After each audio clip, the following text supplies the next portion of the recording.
Hi అండి. ఈరోజు మా అమ్మ చేసే దోసకాయ ఎండు రొయ్యల కర్రీ ఎలా చేయాలో చూద్దామా? ముందుగా స్టవ్ వెలిగించి కడాయి పెట్టుకొని అందులో ఒక 3 గరిటెల ఆయిల్ వేసుకొని కట్ చేసి పెట్టుకున్న 4 ఉల్లిపాయ ముక్కల్ని వేసి ఫ్రై చేసుకోవాలి.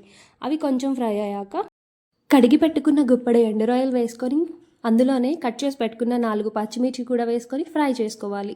ఇందులో కట్ చేసి పెట్టుకున్న దోసకాయ ముక్కలు, 5 టమాటా కాయ ముక్కలు వేసుకొని కొద్దిసేపు ఉప్పు వేసుకొని మూత పెట్టుకొని మగ్గనిచ్చాలి.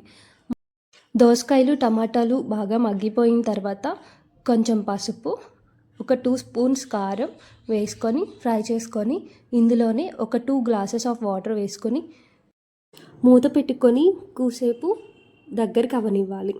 కూర బాగా దగ్గరికి అయిన తర్వాత అందులో కొంచెం కరివేపాకు వేసుకొని దింపేయడమే. అంతే, యమ్మీ యమ్మీ ఎండు రొయ్యల దోసకాయ కర్రీ రెడీ. మా అమ్మ సూపర్ చేసిందండి కర్రీ, చాలా బాగుంది.